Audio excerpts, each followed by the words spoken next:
Salve, salve, pessoal!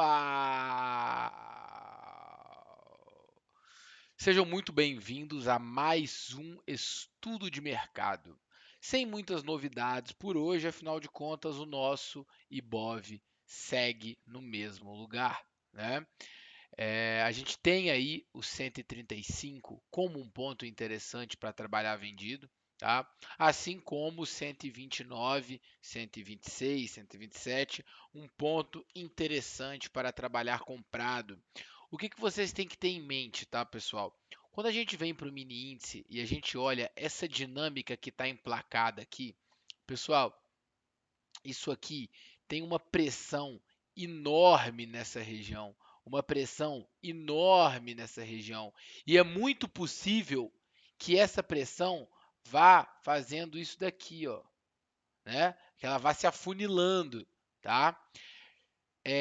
Não é coisa pouca. Já estamos falando de uma região que está travada há mais de uma semana, né? Desde a segunda-feira passada, que o mercado está preso entre 132 e 134.800, num range de 2.500 pontos, tá? E aí, aparentemente, no pregão de hoje, o que a gente tem? Gente, cadê o negócio? Sumiu? Ó, sumiu. Vamos aí. Aparentemente, no pregão de hoje, o que a gente tem?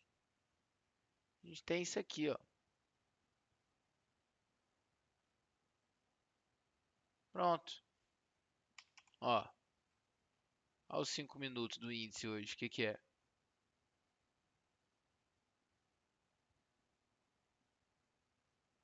Né? É isso que a gente tem no mini índice. Então, gente, eu vou ser bem sincero, tá? O que isso aqui pode ser? Se a gente olha o gráfico de 4 horas, tá? Fica nítido.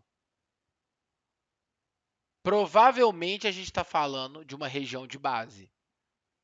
Provavelmente não, a gente está. Se ela vai expandir para baixo, ou se ela vai expandir para cima, a gente não sabe.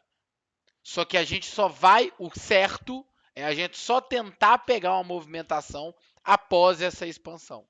Patrick, você está dizendo para a gente não operar? Não. Eu estou dizendo para vocês fazerem operações que sejam condizentes. Ou seja, na hora que o preço chegar aqui amanhã, você não vai entrar comprado. Ah, Patrick, mas ele já testou 7 vezes o topo. É por isso que eu não faço nada. Entendeu? Porque quando chegar ele aqui embaixo amanhã, você vai ter que comprar. Ah, Patrick, mas a compra já entrou 11 vezes. É por isso que eu também não compro. Então, que tipo de operação que eu gosto de olhar para fazer nessas regiões? É um falso rompimento, que eu vou ter um stop técnico correto, que eu vou ter um stopzinho de 100 pontos para buscar 200. É o trade do meu indicador. Caso contrário, pessoal, vocês estão operando o meio de uma consolidação, tá? E entendam, quanto mais dias se passarem, mais liquidez vai existir nessas duas extremidades, tá? Lembrem disso. Ou seja, quanto mais tempo passar, maior vai ser o estouro quando o mercado vier a romper esse ponto. Então eu vou levar o meu gráfico assim, pelo tempo de 60 minutos mesmo, tá? Então, visto o índice, visto coisa, vamos dar uma olhadinha no dólar. Dólar, pessoal, acabou que ele ficou preso aqui. O que a gente vai fazer? Tampar esse ponto. Se ele abrir para baixo, 525, que, ó, 500, 525, 520, 515, vou procurar compra. E lá em cima, no 590, 595, eu vou procurar por vendas. Pode levar também no gráfico de uma hora, porque as regiões estão longes, tá? E aí, pessoal, quando a gente fala de S&P e Nasdaq, o que a gente tem no pregão de hoje, né? O S&P no gráfico de 4 horas, que se segura nessa região e vem testar uma região de base no meio desse caminho daqui, tá? Eu ainda vejo um movimento altista para o S&P. O problema é, não vejo onde comprar agora, né?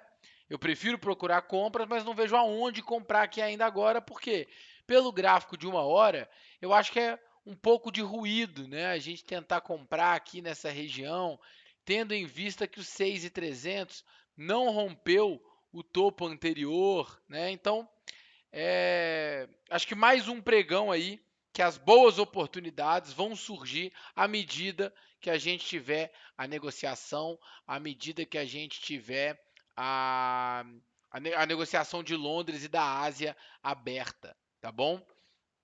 E quando a gente vai olhar a Nasdaq, pessoal, cenário bem parecido, mas um pouco distorcido. Por quê? Nasdaq eu sinto que ainda ficou faltando uma visita aqui embaixo, tá? Aqui nesses 22.600, né? Então, eu já tenho uma cabeça um pouco diferente, né? A gente já vai criando aqui um ponto interessante para se trabalhar vendido em Nasdaq pelo gráfico de 1 hora. A gente vai criando uma região de base no 23.200. Então, sentimento misto. Por isso, o ideal, né, é a gente aguardar aí a abertura da sessão de Londres, da sessão da Ásia, para ver como que o mercado vai se comportar. Bom, vamos passar agora então para o nosso DXY, que ficou flat hoje após a pancada da segunda-feira. Muda alguma coisa na alta? Não. Agora, pelo semanal, né, a alta no semanal, ela vai ficando desmotivada cada vez que o DXY trabalha para baixo do 98 com 94, tá bom? Emergent Markets. O que a gente tem, turma? Testando região de topo lá nos 50, pullback se ele fizer aqui na casa dos 47, 46, vejo como um ponto interessante de compra, tá bom? Tenier, vindo testar a região do 4,12, 4,10, tá? E é o que eu comentei com vocês, não pode perder esse ponto, tá? Não pode perder esse ponto. Então a gente vai ter uma quebra aí no Tenier muito forte, podendo levar ele para baixo do patamar dos R$ 4, tá?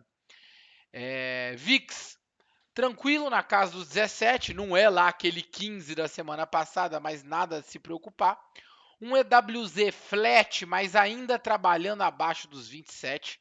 A gente tem que ter muito cuidado com esse EWZ, porque se a gente fecha mais uma semana para baixo desse nível, a gente pode sim ver um EWZ voltar ali próximos às mínimas do ano, né? Lembrando que a gente não precisa ver a bolsa ser destruída, né, e nem o real ser destruído. Basta um movimento coordenado, né? Então, se a bolsa cai 1 e o dólar aqui sobe 1, a gente tem um EWZ caindo 2, tá? Se a bolsa cai 1 e o dólar sobe 1, né? Corrigindo só. Small 11, praticamente flat. Se for para tentar uma compra, tem que ser nesse patamar dos R$ 100. Eu não arriscaria, oh meu Deus, eu não arriscaria nada antes, tá? Ele está lateralizado aí, assim como o Ibov. Petróleo, pessoal, 1,40 de queda, mas enquanto não perder 1,70 de queda, enquanto não perder os 64, eu não vejo outra coisa para se fazer com o petróleo a não ser tentar compra. Ah, Patrick, perdeu os 64. Aí beleza, a gente tenta pegar um pullback para venda até a região dos 60, que aí lá, na minha opinião, tem que tentar comprar de novo, tá? Minério de ferro cai 0,49, nada de se preocupar. Ele fez aqui um pullback nos 99, já voltou a trabalhar no patamar acima dos R$ 100, né? Temos alvo aí imediato na casa dos 106,95. O Bitcoin fez o pullback que eu comentei aqui no centro. Olha só, gente, que trade. Por que não tocou o alarme, hein? Será que eu não coloquei? Puta, que trade no Bitcoin, hein? Comentei ainda, troca de polaridade aqui nos 16. Bom, e aí ele vem fazendo essa realização que na minha cabeça pode ir até o patamar dos 106 mil dólares. O ouro ainda travado em região de topo. A gente quer vender no box azul ou comprar no box verde. E por último, mas não menos importante, o euro-dólar, fazendo um pullback bem parecido do Bitcoin, não me dá uma confiança tão grande de vender quanto deu do Bitcoin, tá? Por quê? Porque se a gente vê esse DXY afrouxando de novo, o euro vai voltar a romper o topo histórico, porque tá muito crowded esse trade, né? Tá todo mundo praticamente dado esse trade do euro no 1,20, né? Então, enquanto pelo menos ele não testar esse 1,20, eu acho difícil apostar contra e querer entrar short aí. Turma, lembrem-se de deixar o like, mandar para o amiguinho, para a amiguinha, para o pai, para periquito, papagaio, tá? Se inscrevam aí, ajuda muito a gente. Obrigado pelo carinho de sempre. E é isso. Valeu, fui!